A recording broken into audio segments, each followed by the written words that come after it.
ఒక ఎంబసీ పేరుతో చేస్తున్న మోసాన్ని ఉత్తరప్రదేశ్ పోలీసులు తేల్చారు. ఢిల్లీ సరిహద్దుల్లో అసలు లేని దేశానికి ఒక ఎంబసీ తయారు చేశారు. ఇది అతిపెద్ద సంచలనాత్మకమైనటువంటిది. అసలు ఆ దేశమే లేదు, కానీ ఎంబసీ ఏర్పాటు చేసే వ్యక్తి జాబ్ రాకెట్ నడిపేశాడు. ఫేక్ ఎంబసీతో ఎవరికి అనుమానం రాకుండా ఖరీదైన కార్ల మీద ఎంబసీ స్టిక్కర్లు, దౌత్య పాస్పోర్ట్లు, విదేశీ కరెన్సీ, దేశంలోని ప్రముఖ నేతలతో దిగిన నకిలీ ఫోటోల్ని వాడుకుంటున్నాడు. ఉత్తరప్రదేశ్ టాస్క్ ఫోర్స్ వాళ్ళు అద్భుతంగా కనిపెట్టి వాళ్ళని పట్టుకున్నారు. ఢిల్లీ ఎన్సీఆర్కి సమీపంలోని గజియాబాద్లో అది హర్షవర్ధన్ జైన్ అనేవాడు ఈ పని చేసుకొచ్చాడు.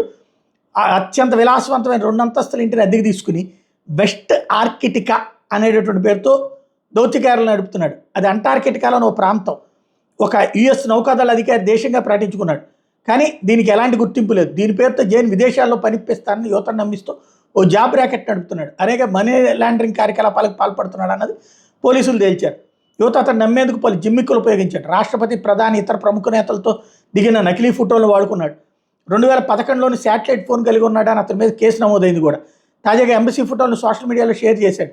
ఈ నేపథ్యంలో వీడి కార్యకలాపాల మీద అనుమానం వచ్చిన పోలీసులు చివరికి నకిలీ ఎంబసీ గుట్టురట్టు చేశారు. వెస్ట్ ఆర్కిటికాతో పాటు 12 మైక్రోనేషన్ల దౌత్య పాస్పోర్ట్లు, విదేశాంగ శాఖ స్టాంపులు ఉన్న కాగితాలు దొరికినాయి. 34 దేశాల స్టాంపులు, 44 లక్షల నగదు, దౌత్య నెంబర్ ప్లేట్లు, ఖరీదైన కార్లను స్వాధీనం చేసుకున్నారు. 2001లో అమెరికా అధికారి ట్రావిస్ మెక్హెన్రీ దీన్ని ప్రకటించాడు. తనను తాను గ్రాండ్ డ్యూక్గా ప్రకటించుకున్నాడు. అంటార్కిటికాలో 6,20,000 చదరపు మైళ్ళ మేర తనదే అని చెప్పుకున్నాడు. ఆ దేశానికి 2,536 మంది పౌరులు ఉన్నారని చెప్తున్నా. అక్కడ ఎవరూ నివసించడం లేదు. అంటార్కిటికా ఒప్పందంలో లొసుకులను ఉపయోగించుకుని దాన్ని తనకు పాలకుడిగా ప్రకటించుకున్నాడు. ఆ ఒప్పందం ప్రకారం శాంతియుత ప్రయోజనాలు, శాస్త్రీయ పరిశోధనకు మాత్రం అంటార్కిటికాను ఉపయోగించుకోవాలి. మిలిటరీ అణ్వస్త్ర కార్యక్రమాలు, వ్యర్థాలను పడేయడానికి ఏ దేశం దాన్ని వినియోగించుకోకూడదు. ఇవే నిబంధనలు ప్రైవేటు వ్యక్తుల విషయంలో లేదు. ఆలోచుకునే ట్రానిస్ వాడుకున్నాడు. ఈ వెస్ట్ ఆర్కిటికా ఎంబసీ పేరుతో ఏర్పాటు చేసిన ఇన్స్టాగ్రామ్లో జైన్ తన దేశానికి చెందిన సంపన్నుడిగా చెప్పుకున్నాడు.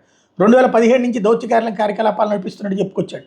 అయితే ఆర్కిటిక్ ఉత్తర ధ్రువంలో ఉండగా అంటార్కిటికా ఎలా వచ్చిందన్నదే $1 మిలియన్ ప్రశ్న.